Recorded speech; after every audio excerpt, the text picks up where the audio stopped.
What if I told you that getting richer doesn't start with earning more money? It starts with doing one boring thing every single day. And no, it's not waking up at 5 a.m., drinking green juice, or staring at your bank account while whispering, "I am financially abundant." It's much simpler than that.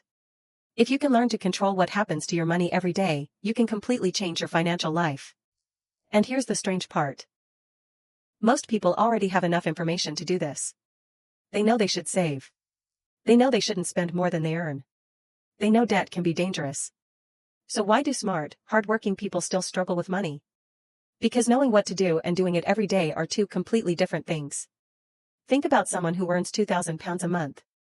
At the beginning of the month, they feel rich. £2,000. Then the rent comes out. The phone bill. The groceries. A few takeaways. A couple of nights out.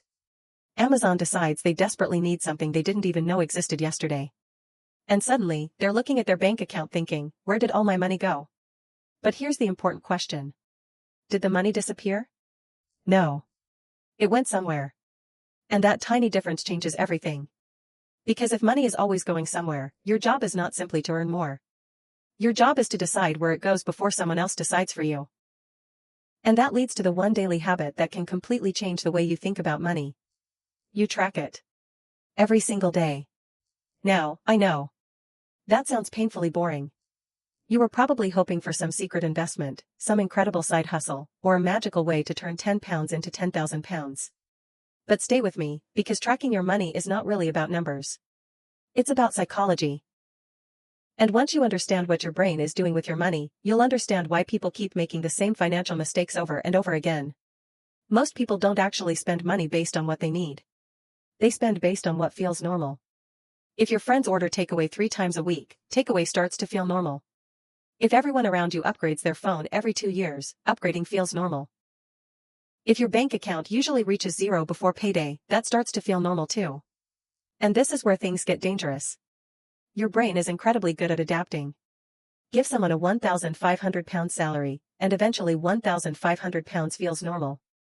Give them £3,000, and after a while, £3,000 feels normal.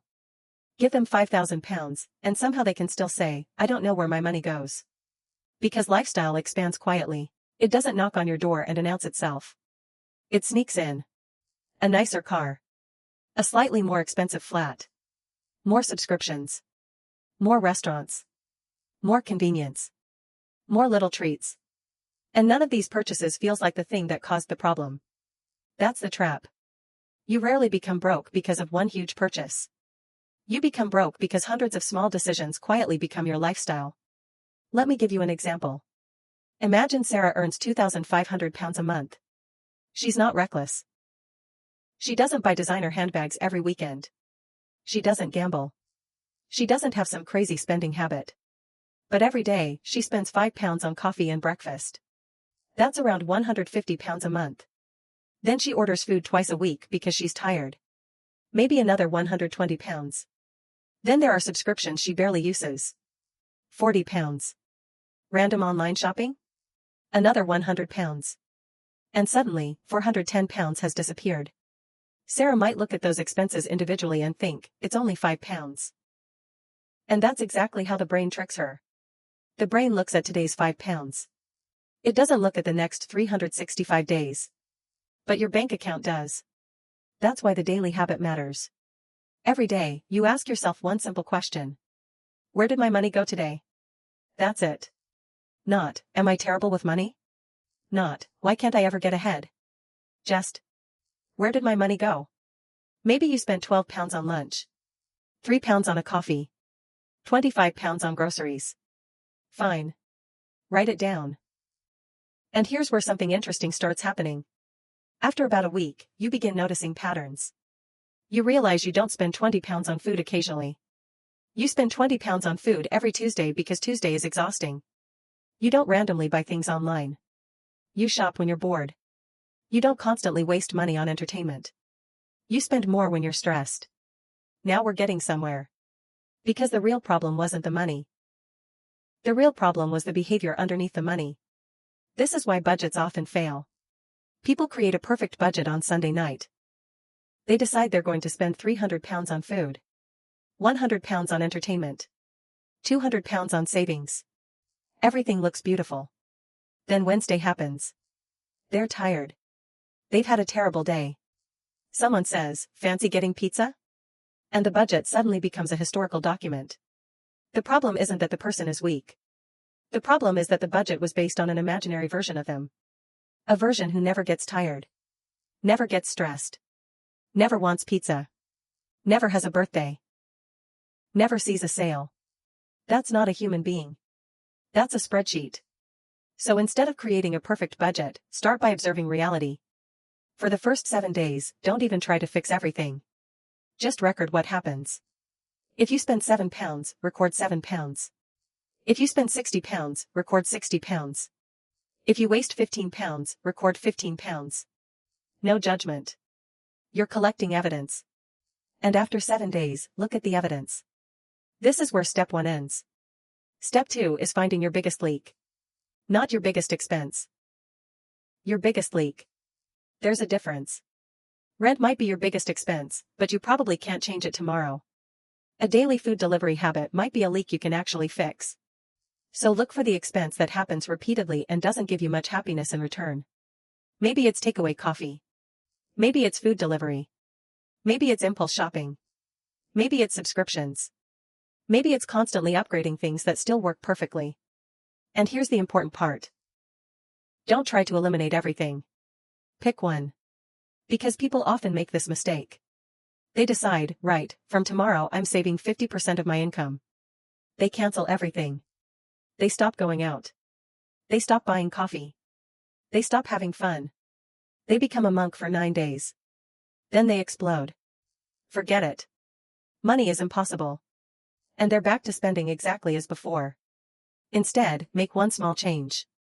If you spend £150 a month on takeaway, try reducing it to £100. That's it. You're not trying to become perfect. You're trying to become slightly better than yesterday.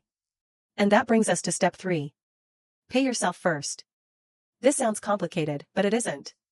The moment your income arrives, move a small amount somewhere you don't normally spend from. Even £5. Even £10. The amount matters less than the habit. Because most people do the opposite. They spend first and save whatever is left. And guess what? There is usually nothing left. It's like saying, "I'll eat dinner and then save whatever food remains." You already know how that ends. So flip it. Save first. Spend second. If you earn £2,000 and automatically move £100 into savings, you now have £1,900 to work with. You don't need to constantly make a decision. The decision has already been made. And this is one of the biggest secrets of building wealth. Make good decisions automatic. Because willpower is unreliable. Some days you're disciplined. Some days you're tired. Some days you're one bad email away from buying a £400 television you definitely don't need. Automation protects you from yourself. Now let's take this one step further. Step 4 is to increase your gap. Your financial life has a simple equation. Money coming in minus money going out equals the amount you can keep. Most people focus only on increasing the first number. Earn more. Get a promotion. Start a side hustle. Work another job. And yes, increasing income can help enormously. But if every extra pound immediately becomes a new expense, you're running on a treadmill. Imagine 2 people. James earns £2,500 and spends £2,300. He has £200 left. Mark earns £3,500 but spends £3,400. He has £100 left. Who is financially stronger? James. Even though Mark earns more. That's the part people don't always understand. Income is not wealth. The gap between what you earn and what you spend is where wealth begins. And once you create that gap, you need to protect it. That's step 5. Don't let every raise become a lifestyle upgrade. Let's say you get a £200 monthly pay increase. The natural reaction is to think, great. I can afford £200 more. Instead, try this. Take £100 of the increase and keep your lifestyle exactly the same. You can use the other £100 however you want. Now you're earning more, living almost the same, and keeping more. Do that repeatedly over several years, and something powerful happens. Your income rises. Your spending rises slowly. But your savings and investments rise much faster. That's how ordinary people can become financially comfortable without ever looking rich. And this brings us to one of the biggest mistakes people make. They wait until they have enough money to start. I'll save when I earn more. I'll invest when I have £10,000. I'll get serious about money when things calm down. But things rarely calm down. There will always be another bill. Another holiday. Another repair. Another birthday. Another reason. So start with what you have. If you can only save £10, start with £10. Because you're not just building a savings balance. You're building an identity. You're teaching yourself.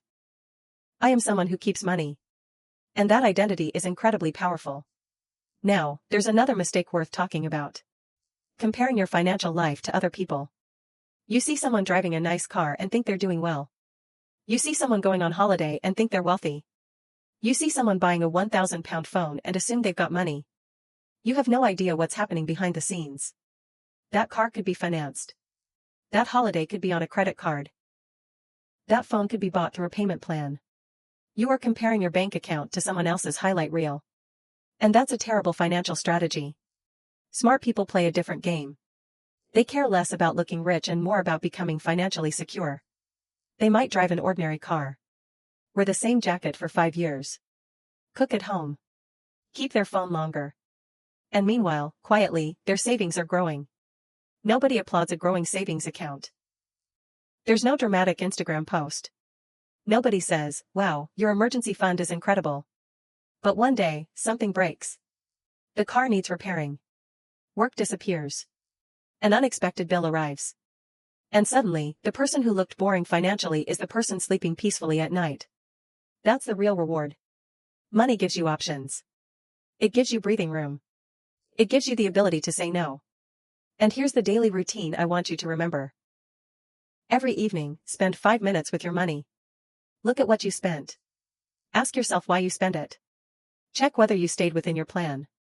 Then ask one final question. What is one thing I can do tomorrow to keep a little more money? That's it. 5 minutes. Not an hour. Not a complicated spreadsheet. 5 minutes. And if you do this every day, something changes. You stop being surprised by your bank account. You start noticing patterns before they become problems. You become more intentional. And eventually, something even more interesting happens. You start making better financial decisions without thinking about them. The £30 impulse purchase becomes less exciting. The unnecessary subscription becomes obvious. The second takeaway of the week suddenly doesn't seem worth it. Not because you're forcing yourself to be cheap. Because you can finally see the trade-off. And that's the moment money starts working differently for you. You realize every pound has a job. It can buy something today. Or it can buy you freedom later. It can give you a few minutes of convenience. Or it can give you months of breathing room in the future. Neither choice is automatically wrong. The key is knowing that you're making a choice. So if you remember only one thing from this video, remember this. Getting wealthy isn't usually one giant decision. It's thousands of tiny decisions made consistently. And staying broke can work the same way. Small purchases. Small excuses. Small debts. Small delays. Until years have passed. The good news is that you can reverse the process the exact same way. One small decision at a time. Track your money every day. Find one leak. Save before you spend. Protect the gap between income and expenses. Increase that gap whenever your income rises. And stop trying to look wealthy before you actually are. You don't need to become a completely different person tomorrow. You just need to become 1% more aware today. Because the person who knows where their money goes has something incredibly valuable. Control. And once you have control over your money, it's very difficult for your financial life to stay exactly where it was. So tonight, before you go to bed, check your bank account. Look at what you spent today. Don't judge yourself. Just look. Because the first step toward having more money isn't always earning more. Sometimes it's finally noticing where the money you already have is going.